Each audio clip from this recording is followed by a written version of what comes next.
Quilly, si vous voulez. Il y a 80 ans, Théophile Geffroy et Antoine Guillard ont été abattus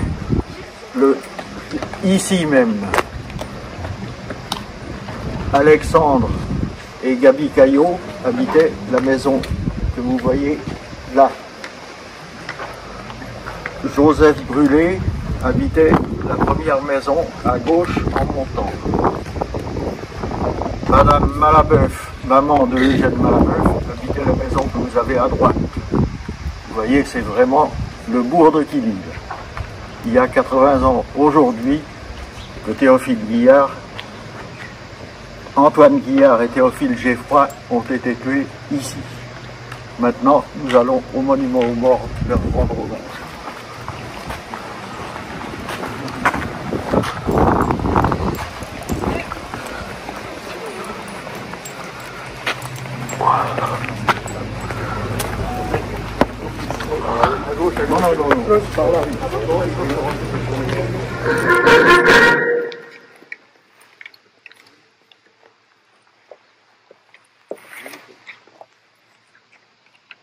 Au drapeau.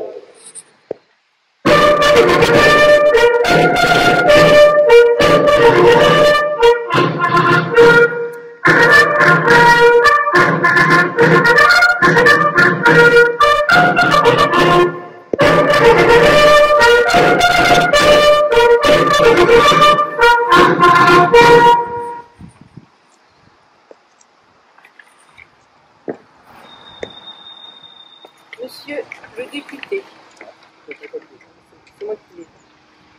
Monsieur le député, Madame Blanchon, maire déléguée de Quilly, Madame Jolivet, maire de Montertelot, chers collègues élus, Major Horry de la brigade de Ploërmel et les gendarmes, Capitaine Jougot, capitaine Blé de la caserne de pompiers de Ploërmel, chers membres des familles Brûlé, Caillot, Geffroy, Guillard, Malabeuf, messieurs les porte-drapeaux, monsieur Emeraude, président de la FNACA du Roc Saint-André, monsieur Schwartz, président de l'UNC La Chapelle-Carreau Montertelot, monsieur Denis, de l'UNC Topon Ploërmel et son porte-drapeau, monsieur Lemoelle, président du comité du souvenir français de Josselin et ses membres, mesdames et messieurs les adhérents et sympathisants des associations d'anciens combattants, mesdames et messieurs, c'est avec une profonde émotion que je vous accueille avec Evelyne Blanchon, maire déléguée de Quilly, en ce samedi 3 août 2024, devant le monument aux morts sur lequel sont gravés les noms des 6 résistants. Il y a 80 ans, des événements tragiques se sont déroulés ici. Les souvenirs sont encore bien vivants pour les familles et pour les habitants. Permettez-moi de reprendre les propos du message de Patricia Miralles, secrétaire d'État auprès du ministre des Armées, chargée des anciens combattants et de la mémoire, à l'occasion de la Journée nationale de la résistance. La résistance est née au cœur du plus atroce effondrement de notre histoire, à l'heure où les chaudes nuits d'été se font assassines, à l'heure du vol feutré des parachutes alliés, faisant pleuvoir armes ou combattants, et dont la vue soulageait tout un maquis, à l'heure des rafles dans les matins blêmes, à l'heure des caves et des cellules où résonnent les cris des innocents qu'on y torture, à l'heure des greniers que l'on ouvre pour y cacher juifs ou résistants, comme il fallait croire en l'honneur, en la France et en ses alliés pour rejoindre l'armée des ombres.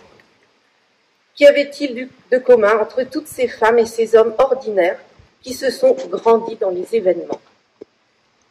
Ni classe sociale, ni religion, encore moins de parti politique, mais l'espérance et l'amour de la République qui gouvernaient ces vies clandestines. Chez ces soldats de nécessité, dans le sublime de leur lutte et le tragique de leur mort, notre pays a su trouver quelque chose en lui après la désolation. Hommes et femmes, les résistants se sont engagés dans cette aventure hasardeuse, sans calcul, sans garantie, et avec cette modestie qui les caractérisait. Ils étaient ces milliers qui, en empruntant des chemins différents, en sillonnant nos régions et nos cantons, traçaient les traits de cette France qui relevait doucement la tête. La résistance prit de nombreuses formes et de nombreux visages. Ce sont celles et ceux qui gagnèrent le maquis, car ils préféraient la rudesse honnête de la vie sauvage à la compromission honteuse dont ils étaient les témoins révoltés. Ce sont celles et ceux qui firent sauter des ponts pour retarder une division allemande ou pour faire dérailler une livraison d'armes. Ce sont ces imprimeries clandestines qui n'étaient pas enchaînées et tenaient un discours de vérité, annonçant ainsi le retour d'une presse libre, composante, essentielle à une démocratie pérenne. Ce sont ces étrangers, combattants, comme Isaac Manouchian et son groupe, que la nation reconnaissante a fait entrer au Panthéon, ou protecteurs, comme Sabine Zlatine, l'infirmière juive d'origine polonaise. La dame d'Isieux bouleversée par la rafle des enfants qu'elle cachait. Ces étrangers, français par le choix et le sang versé, qui n'ont pas trahi. Ce sont celles et ceux qui partirent pour l'Angleterre, l'Algérie ou le Maroc pour rejoindre les forces françaises libres et préparer le retour au pays natal dont ils avaient l'exil en horreur. Ce sont toutes celles et ceux qui, capturés chez eux ou au maquis, dans les matins trompeurs ou les nuits douloureuses, ont crié « Vive la France !» comme Marc Bloch avant de tomber, ou bien comme Jean Moulin qui se sont élevés dans le silence gardé. Enfin, ce sont les femmes et les hommes qui, il y a 80 ans, dans le secret des plans et la hâte du lendemain, ont préparé les débarquements. Sans leurs actions décisives, s'ils n'avaient pu informer comme ils l'ont fait, si les routes n'avaient pas été coupées, les ponts effondrés et les convois attaqués, les débarquements n'auraient sans doute pas eu le même succès et les pertes auraient été plus importantes. Ces propos trouvent un écho bien particulier ce matin à Quilly. À l'initiative de Marcel Emeraude, nous avons voulu, à l'occasion des 80 ans du débarquement et de la libération de la France, rendre hommage aux résistants de Quilly, en présence des familles et de toutes celles et ceux qui se rappellent ces événements.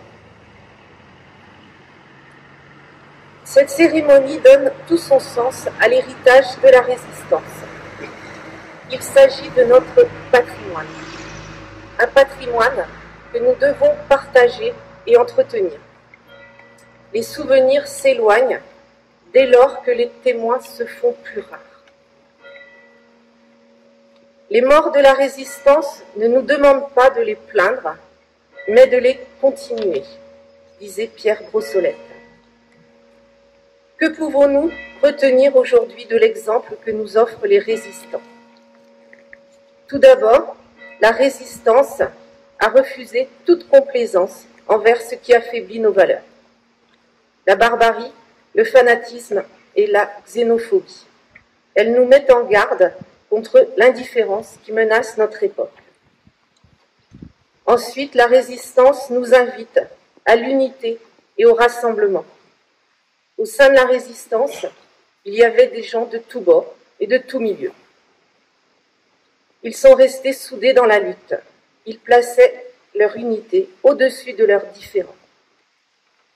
Enfin, la résistance, c'est un appel, un merveilleux appel à la liberté et à l'égalité. À présent, je vais appeler le président des anciens combattants, Marcel Emeraude, qui va venir nous livrer un témoignage sur le déroulement de ces événements tragiques ici à Quilly.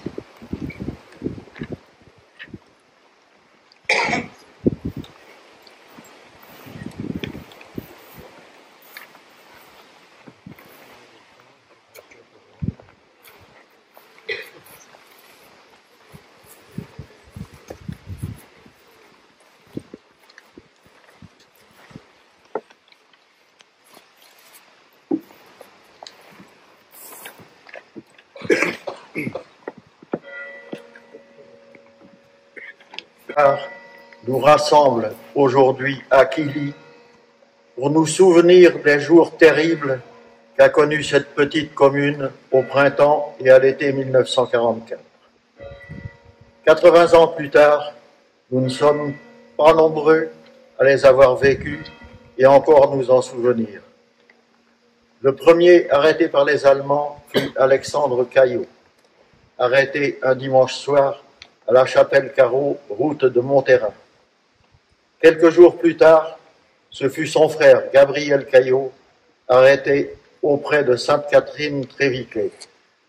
Tous les deux furent trimballés pendant plusieurs jours dans le secteur, ce qui terrorisa la population et cela mettra même fortement en doute les dates officielles de leur exécution. Quoi qu'il en soit, nous sommes sûrs qu'ils furent fusillés à Penthièvre, après avoir été torturés comme beaucoup d'autres. Le 3 août, à la tombée de la nuit, un groupe de maquisards est arrivé dans le bourg de Quilly, ne se méfiant pas. Une patrouille d'Allemands qui venait d'arriver a ouvert le feu sur les résistants, atteignant 2 d'entre eux. L'un mourra sur le champ, l'autre agonisera pendant plusieurs heures sans que personne n'ose sortir. Antoine Guillard, Théophile Geffroy. Les autres membres du groupe furent désarmés et emmenés par les Allemands. Le lendemain, les Allemands sont revenus à Quilly. Ils ont exigé que le maire leur trouve 3 véhicules pour l'après-midi. 3 cultivateurs ont été réquisitionnés avec leurs chevaux et leurs charrettes. Henri Trégarot, Joseph Giguet et Joseph Brûlé. Les chargements effectués, ce fut direction route de Josselin, Lande de Mélan. Les Allemands avaient avec eux les maquisards prisonniers de la veille. Ils avaient l'intention de les tuer. Arrivés sur la Lande de Mélan, ils les obligèrent à creuser leur fosse. Chance pour eux. L'aviation anglaise, sans doute prévenue de ce rassemblement, vint mitrailler à 2 reprises. Joseph Brûlé fut très gravement blessé à la 2e attaque. Il mourra de ses blessures dans la nuit suivante, laissant une veuve et 2 enfants en bas âge, Marie et Albert. Quant aux résistants, un officier allemand leur ordonna de se sauver. Le lendemain, un accident stupide coûtera la vie à Eugène Malabeuf, victime de sa stène. Faisant maintenant partie de la même commune, Val d'Oust, nous pensons également aux résistants de la Chapelle-Carreau qui ont subi le même sort dans les mêmes moments. Tous sont morts pour la France. Nous condamnons, nous proclamons la stupidité de la guerre. Au nom de toutes les familles de ces malheureux, merci de votre présence. Vive la France, vive la paix.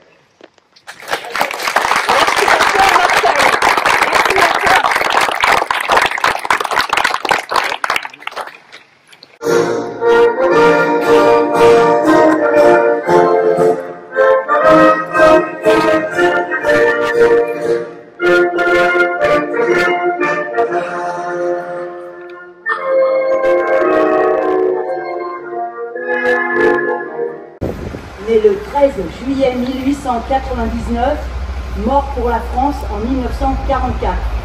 J'appelle sa famille pour déposer une gerbe au pied du monument aux morts.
Gabriel Caillot, né le 20 octobre 1911, mort pour la France en 1944, j'appelle sa famille pour déposer une gerbe au pied du monument aux morts.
Alexandre Caillot, né le 11 novembre 1918, mort pour la France en 1944, j'appelle sa famille pour déposer une gerbe au pied du monument aux morts.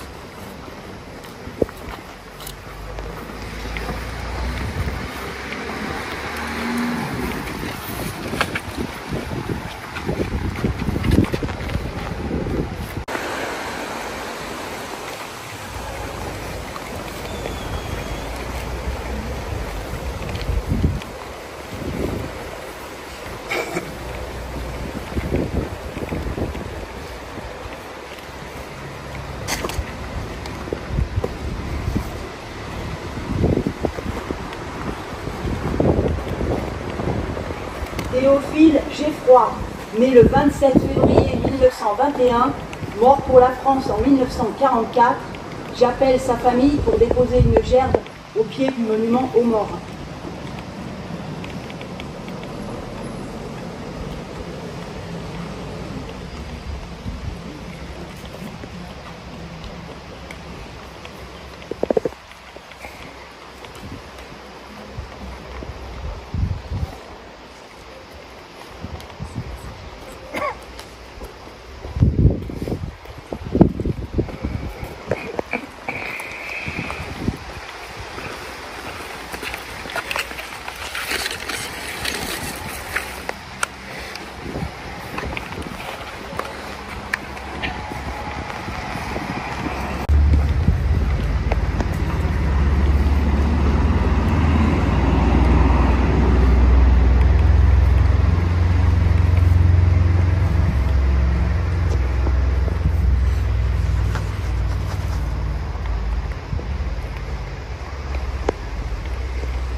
Antoine Guillard, né le 16 février 1915, mort pour la France en 1944, j'appelle sa famille pour déposer une gerbe au pied du monument aux morts.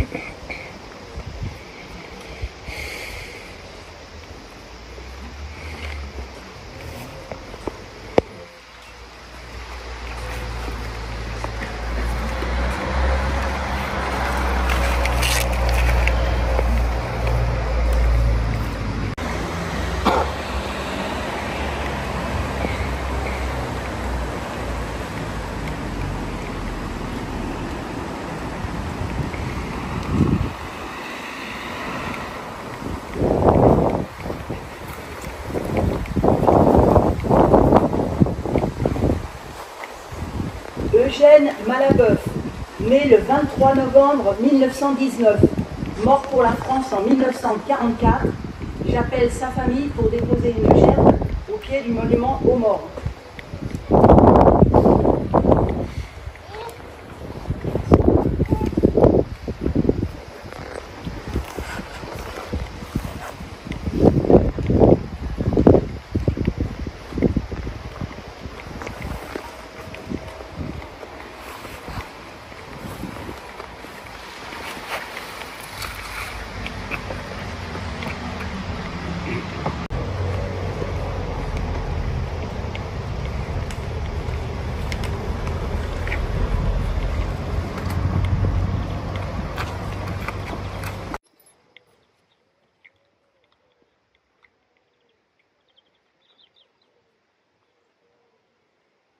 Aux morts.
Ami, entends-tu le vol noir des corbeaux sur nos plaines?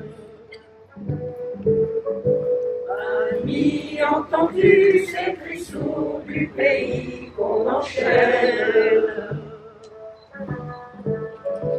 Oh, les partisans, ouvriers, paysans, c'est l'alarme. Ce soir, l'ennemi connaîtra le prix du sang et des larmes. Montez de la ville, descendez les collines, camarades.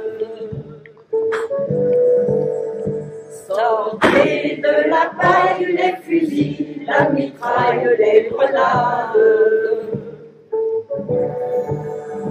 Oh, et les tueurs à la bataille, couteau, tu évites. Oh, et saboteur, attention à ton fardeau, dynamite. C'est nous qui brisons les barreaux des prisons pour nos frères. La haine à nos trousses et la faim qui... Cette cérémonie va maintenant s'achever. Je vous remercie toutes et tous très chaleureusement de votre présence ce matin à Quilly. Je tiens à souligner la présence de M. Guil, qui nous fait l'honneur d'être là ce matin, ainsi que celle de M. Bergamasco. Merci beaucoup à tous les deux. Vous n'avez de cesse de perpétuer ce devoir de mémoire pour votre histoire familiale, votre participation aussi en tant que FFI. Merci beaucoup à vous deux d'être parmi nous ce matin. C'est un immense honneur. Je remercie aussi Madame Duval, ancienne maire de Quilly, qui nous fait l'honneur d'être présente ce matin, qui a répondu à notre invitation. Merci beaucoup, Marie-Thérèse. Merci à nos présidents d'associations d'anciens combattants, ainsi qu'aux adhérents, aux sympathisants, qui permettent tout au long de l'année d'organiser nos cérémonies de commémoration. Un merci particulier à Marcel Emeraude, pour cette belle initiative. Un grand merci Marcel pour tout ce travail réalisé. Merci à Evelyne aussi, maire déléguée de Quilly, qui a fait un travail avec les familles pour être sûr que vous alliez être présents ce matin pour que cette cérémonie ait du sens. Merci bien entendu aux élus qui nous accompagnent. Merci à nos porte-drapeaux d'être présents ce matin. Nous allons vous saluer avant de conclure cette cérémonie. Donc un grand merci à tous. Et donc le conseil municipal va vous convier maintenant au vin d'honneur qui sera servi par les élus dans la salle polyvalente, donc derrière la mairie. Et je compte vraiment sur votre présence à tous pour que nous puissions échanger, discuter et partager peut-être des souvenirs ensemble. Merci à tous.